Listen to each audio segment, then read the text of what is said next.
Hey everybody, this is Perch, and what's going on the internet? Well, apparently, Batman's gay.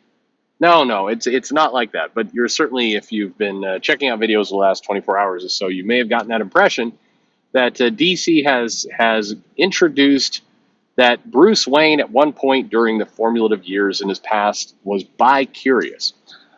So the scene in question is actually coming from this 10 issue series, which may or may not be in continuity. I mean, who the hell knows anymore?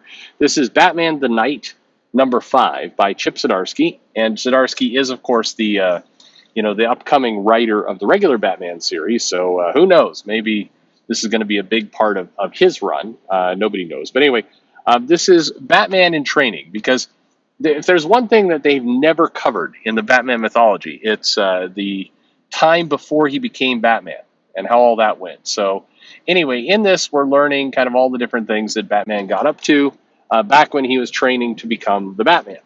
And one of those things was that when he was training in apparently North Korea, because as you do, he went by Bruce was going by the name Jack, and then he was hanging out at the monastery with this guy Anton, and Anton apparently was. I mean, this all happens in like a page, where Anton's kind of getting close to him, like, "Hey, Bruce, stare deeply into my eyes." And they've drawn the lips kind of more effeminate to make it really, really, sell it home that this guy's coming on to Batman.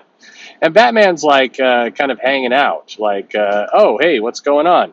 Now, keep in mind, Batman Bruce at this point is undercover, so it's unclear. He's trying to work his way into the system, and it's unclear what's going on. Well, I mean, it's clear what's going on. It's unclear if this is actually canonical evidence that Bruce Wayne is actually bisexual or bicurious.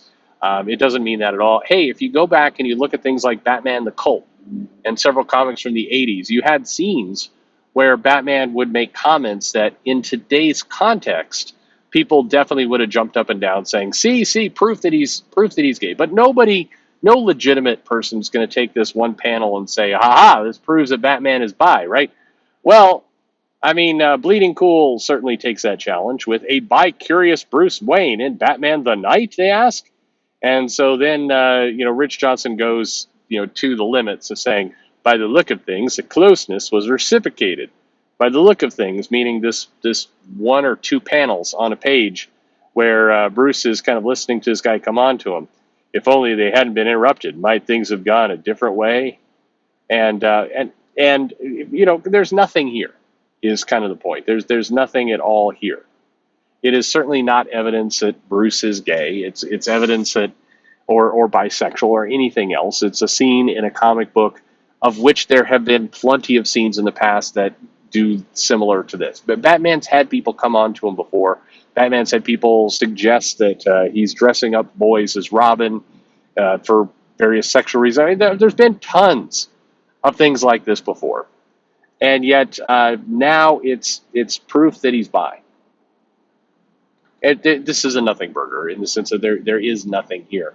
The story involved is that it's the climate now. It's a climate where somebody, in this case Bleeding Cool, but certainly others on Twitter who rapidly said, "Ha ha, we've claimed another one." And that's not me kind of exaggerating. That's literally what people said. We've claimed another one, which is probably the most callous possible way to think about representation inside of comic books is like, haha, we took something from you.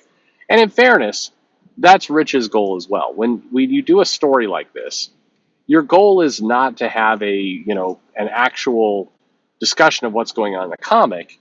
Your goal here is to primarily, goal number 1, get a bunch of the comic audience who will hate it to click on this article in a frothing rage and be like, not my Batman, and be nuts about it. That's goal number 1. Goal number 2 is to try and promote that, look, see, I'm a diversity ally. That's goal number 2. A very, very distant goal is actually a report on Batman news, because as I said, a true reporter, somebody who actually cared about this stuff, would have gone back and actually pulled panels from previous comics where Batman was doing things that you could tag as gay or bisexual or bicurious, whatever you want. But that's not what any of this is about. This is purely about clicks and headlines. So I don't know. Does this bother me?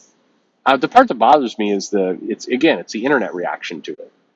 In the comic, this is if you actually read the comic and do not take the one panel and take Rich's words. What a lot of people have done. They're taking Rich's words of like, if they hadn't been interrupted, might it have gone further?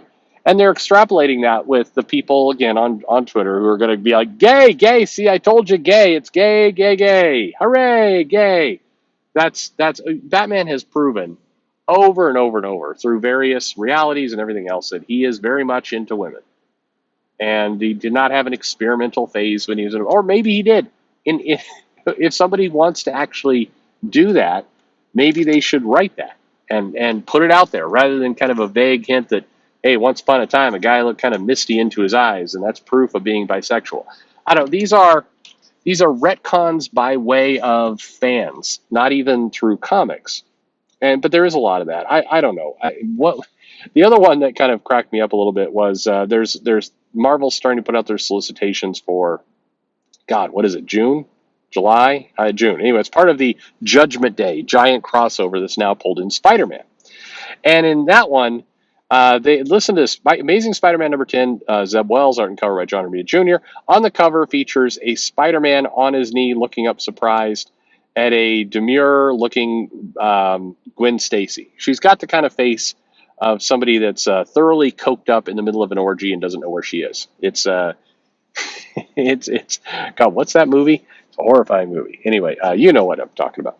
Anyway, you don't. But anyway, it's time for Spider-Man to be judged in Zeb Wells and John Romita Jr.'s Amazing Spider-Man number 10, and fans won't be surprised to see which moment in Spidey's history is going to weigh heavily on the proceedings. You don't want to miss this very special issue that might just break your heart all over again. And basically, we're going to dig up the Gwen Stacy Peter Parker, Peter Parker failing to save Gwen, and it was very tragic. They've been itching to do more in this entire storyline. I mean, I have to believe that they're going to wedge a pregnancy in here at the same time, like that she was actually pregnant. In fact, she'd gone to Peter Parker and said, "I'm pregnant," and Peter was like, "Damn it, girl, no, I don't want a baby. What? You got to abort it." And Gwen's like, "No, I think I'm going to keep it." And then he went to go save her, and he pulled himself. He's like, "Oh man, but she's got a baby." And it was that extra second that snapped her neck. Like that feels like the retcon we're getting. It's like if you want to, by the way, if you want to pee all over Spider-Man fans again, throw something like that out there, where Spider-Man just had a moment of indecision because Gwen was carrying his baby and he didn't want it, and she had the choice, or maybe she was going to get an abortion, but he didn't want her to because he was pro-life. Who knows what kind of dumb 2022 thing they could cram into this? But anyway, this is the example of a scene that is not a big deal gets turned into a big deal, and we get to forever debate now. Does this one moment inside of Batman the Night number 5 prove that he's bisexual? It does not. And again, go look at like Batman the Cult. There's been other Batman issues where they've had moments like this. I mean, Batman, in a detective kind of outfit, has flirted with other men to get into a club as part of his disguise. This has been something he has done. Honest, it is not evidence of anything. But who knows? Maybe the thing that they're going to do later on in the year is maybe Zdarsky takes over the book and he brings back this guy, and it's like, oh my God, this is what I've been missing all my life. That's why. And then everybody can pull up this is why he can't have a relationship with anyone. This is why. I mean, I why why on all this? Anyway, I think this is nothing personally. Now I'm sure all of you can tell me why. But Perch, you don't understand that this is the way that the woke agenda gets into the comics and makes everybody gay. Maybe so. Maybe so. My feeling is that this will be quickly and easily forgotten, except by, again, people on Twitter who every 4 or 5 months be like, hey, remember that one time it was proven without a shadow of a doubt that Bruce Wayne was bi-curious? Huh? What do all you neckbeards think about that? Because that's the internet. Anyway, I don't know. Let me know what you think of my Gwen Stacy retcon. Is that the book you want to see? And thanks for listening.